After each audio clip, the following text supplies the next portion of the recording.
Welcome back. We're going to be looking at chapter 15 of the book of Job. And as usual, I would just read and stop when I feel I've got comments.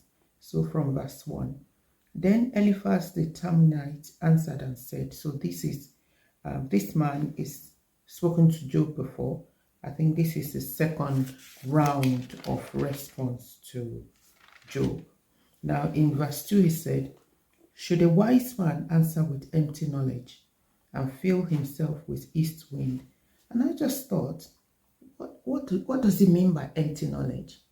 So it's as if they just expected Job to take everything that they're saying to him and not challenge their point of view.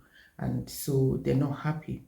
He's not happy that Job is responding with knowledge and understanding, standing up to them, to their doctrine that is false. So carrying on from verse 3 says, should he reason with unprofitable talk, or by speeches with which he can do no good? Yes, you cast off fear and restrain prayers before God, for your iniquity teaches your mouth, and you chose the tongue of the crafty. Your own mouth condemns you, and not I. In what way? I don't really understand. What has Job said? What, in all the utterances that Job has made, I can't see any kind of incriminating statement in it that would suggest that what he's saying is proving him guilty of the fact that he is suffering from the sins that is committed, and that's the reason why all of this is come upon him. So I'm not quite sure what he means, because he carried on in verse 6 to say, your own mouth condemn you and not I, and your own lips testifies against you. So this man carried on in verse 7 and said, are you the first man who was born, or are you made before the hills? So he's talking about the order of creation. Of course, inanimate things were made before plants and animals. So, I think he's trying to say that you're trying to prove to us that you know everything, and now he's using creation to defend his speech. Have you heard the counsel of God? Do you limit wisdom to yourself? I think their expectation is that when they came to meet Job and found him in that state, they probably thought that, concluded, we don't know, maybe they had a conversation between themselves, these three friends, and came up with a conclusion that Job must have done something really bad for him to be in that terrible state. And so this is why they're going on and on about it. And they were not expecting Job to be able to defend himself and to say things to them. Maybe they were expecting, like I said earlier, that when they are coming up with all this explanation or reasons for why this has happened to him, they probably expect Job to say, okay, yeah, that's true. But they can't accept the fact that Job is not accepting their doctrine. So in verse 9 it says, what do you know that we do not know? Well, if they know the same things, then there shouldn't be this kind of conflict going on between them. So this is to suggest that knowledge is not enough. Knowledge of maybe how things work, because of creation, because they've used a lot of those, knowledge of, they've displayed a lot of knowledge that they have on creation and the way, the order of things. But that's not sufficient you cannot replace that with your relationship with God and the kind of understanding that comes when you have an intimate relationship with God is different from head knowledge or the understanding of the principles of how things work in life. And that, I think, they are really falling short of. And so they can't understand why Job in this situation is not taking what they're saying. And it's simply because Job from what I have seen, has a relationship with God. So I think above all, there was somewhere earlier on that Job said, made a statement like Habakkuk made, then I will rejoice in the Lord always, though the fig trees are barren and the cattle all die. Job made a similar sentence that he's going to resign himself unto God.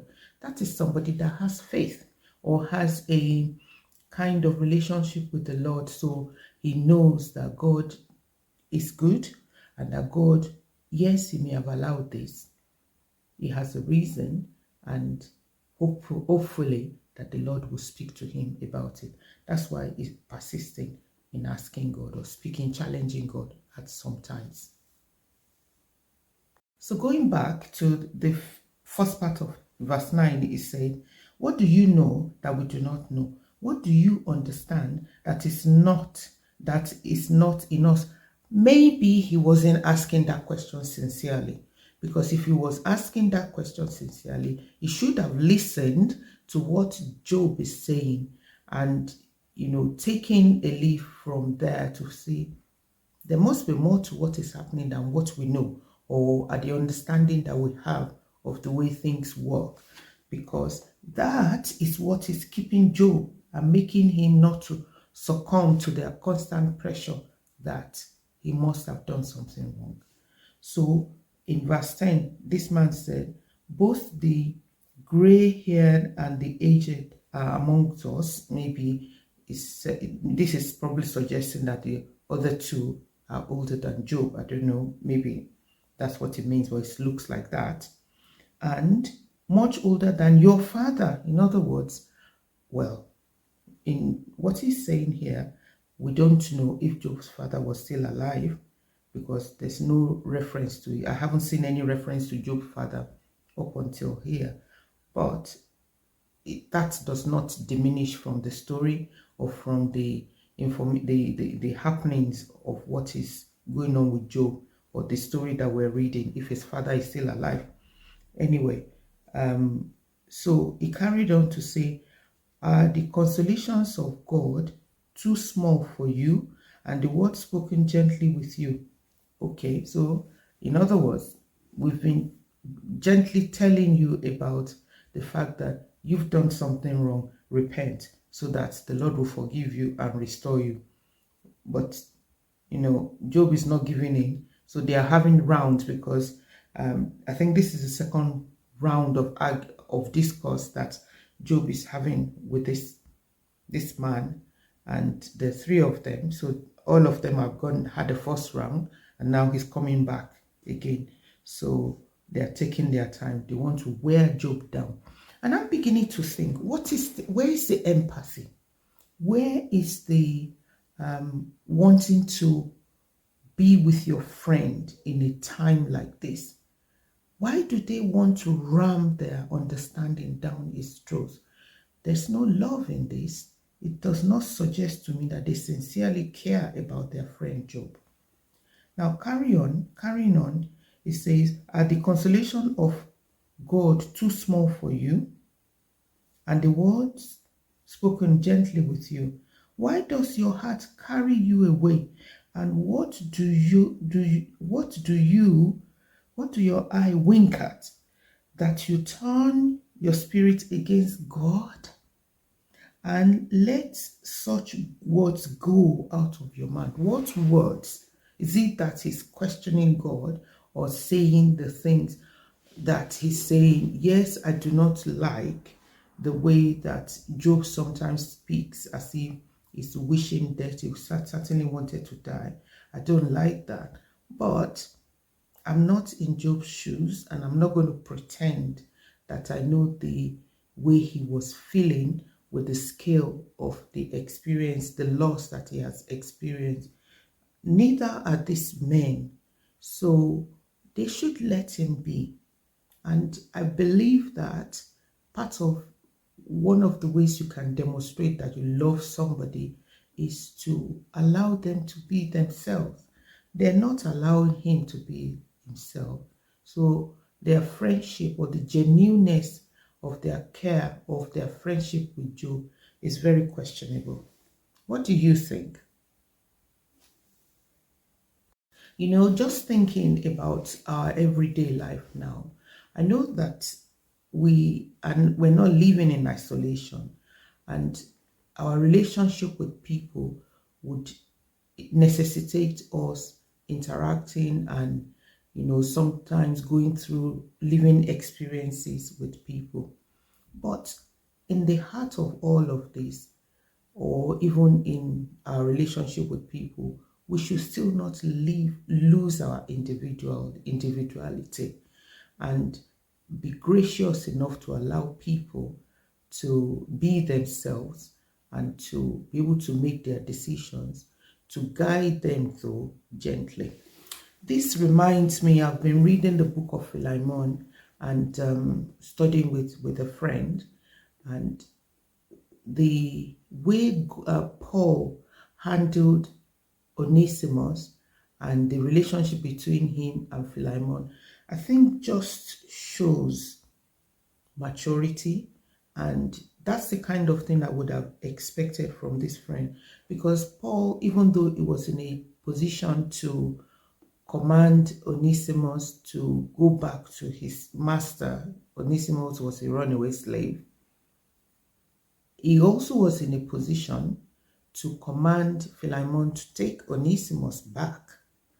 But I'm sure that what I understood from that book is that Paul gave them persuaded them, gave them the opportunity to do the right thing, which was for Onesimus to go back to his master, because he was a runaway slave, and I think he stole something from his master. And he also wrote, as he wrote in that letter, we can see that Paul gave Philemon the choice. He was gently encouraging him to take Onesimus back and forgive him. And, even though he was saying that, he also said somewhere in Philemon that he was ready to pay Philemon back. So that is the reason why I thought maybe Onesimus stole something and he needed to restore what he stole. And Paul was offering to pay back if Philemon was not ready to forgive that theft and wanted his money back. I think that's the way we should allow, or we should relate to our friends, which Job's friends here are not doing. They're not giving Job that grace at all. They're just trying to ram up their understanding, their doctrine, which is false, has a faulty foundation. They're trying to ram it off Job's throat. And I'm happy that Job was able to stand up to them and not, even though he was vulnerable and in a state where he could easily have succumbed, he knew enough. Possibly he knew his God. That's why he was able to stand up to them. And the lesson for me here is that, as children of God, we should endeavor to develop our relationship with God, know who we are, know the capacity that the Lord has placed in us, and the extent that God would go for us, because that knowledge helps us to take bold step. A bold step like Job is taking now. And this is what I'm getting from this chapter, at least so far, with what the friends are saying to Job. What do you think? So now in verse 14, he said, "What is man that he could be pure? And he who is born of a woman that he could be righteous? If God puts no trust in his saints, and the heavens are not pure in his sight." I think this man is completely wrong here, because now we know from having read the beginning of this book that the very reason why Job is in this situation is because the Lord trusted him. The Lord trusted him and said to Satan, "Have you seen my son, my servant Job? He is perfect, is this. He hates evil, he ensures evil." And it was because of that that Satan said, oh, it's because you've not done this to him, you've not allowed this to happen to him. But we see now that God was right about Job, because the second time Satan went to meet the Lord, God said the same again, exact same thing, that Job is still standing, he's perfect. And Satan said, oh, okay, it's because you haven't touched his health. And of course, that's why he now has this health problem. So we see here, if God called Job perfect, this man doesn't know that that we can be, considered perfect by the Lord. So they're the ones that have limited knowledge and understanding of God. And they're the ones that have shaky doctrines. And that's why they're taking the stand that they're taking with Job. Because we are saints. We are saints. Job is a saint. And it says here, if God puts no trust in his saints and the heavens are not pure in his sight, how much less man who is abominable and filthy, who drinks iniquity like water? Is he saying that this is the stand of Job? That is very false, because even the very first person that had the conversation with Job talked about all the things that Job, gave a very, very elaborate CV of Job's works and his activities that suggest that he feared God, credentials that support what God said. He was the counselor to people. He didn't allow people. Of course, he was a man of means, and he used this means to support the less able. That testimony was there. And all of those things, the Tima, I think, the first one that spoke, said, now you do all of these things. He was laying all those foundations to say to Job that now is your turn to experience hardship. You need to take it. So even though he said all those things, it still proved, even though his reason for saying all those things was to, turn the table on Job to say that now you should bear your loss, he still said it as good as Job's, standing, as his character that was flawless. So this cannot be true. So I wonder what the state of the mind of these people are that call Job's friend, because they're going all out now and beginning to malign and deform, I don't know what's the word to say, that defaming his character, because this is not the Job that we know. And he's trying to say that he does abominable things and filthy. That's not Job. So carrying on, he said in verse 17, I will tell you, hear me, what I have seen, I will declare. Okay, so what did he say? What wise man have told, not hiding anything received from their father, to whom alone the land was given, and no alien passed amongst them. The wicked man reads with pain all his days. That's not true, because of two things.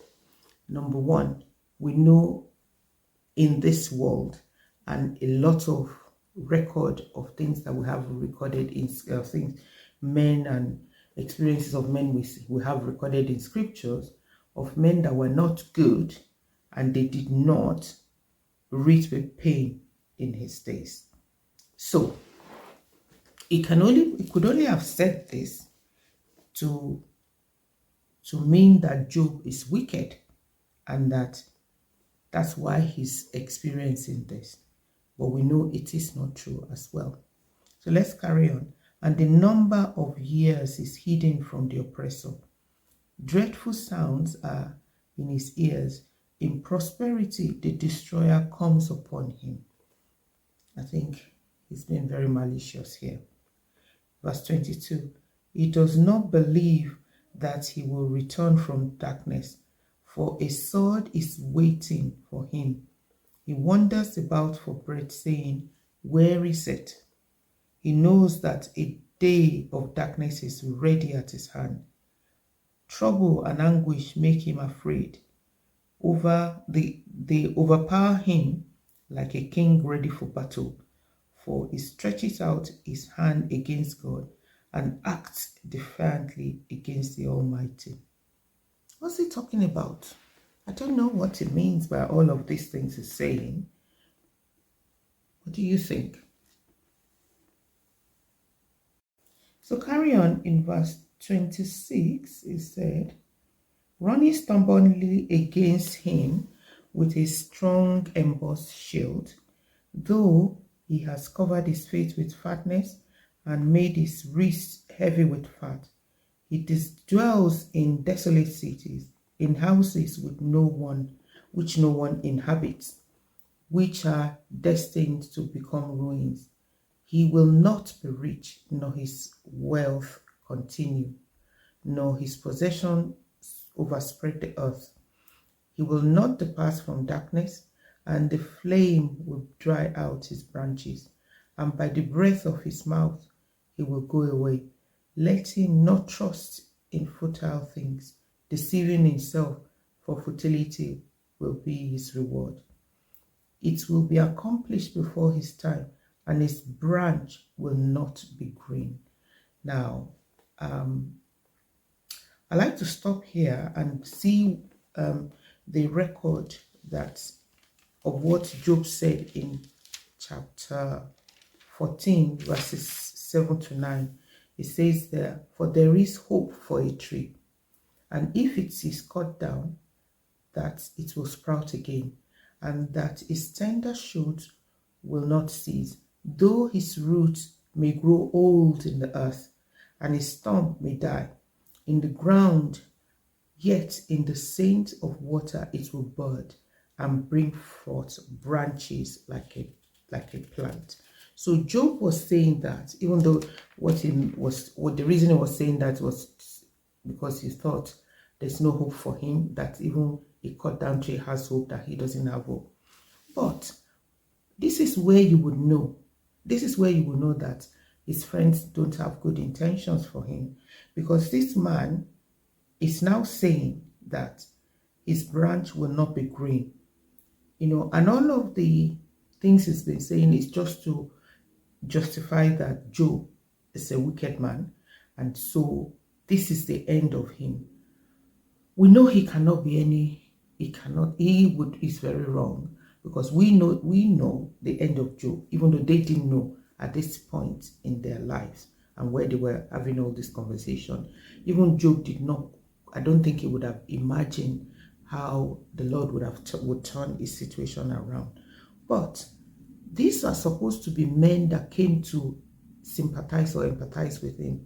And the words of their mouth, the things they're saying to him, does not come close to the kind of word you would expect from somebody that's come to empathize or, mourn and pay homage to their friend that's supposed to have experienced a great loss. And it just goes to show that they didn't have a good heart towards Job. And then you question their relationship with God as well.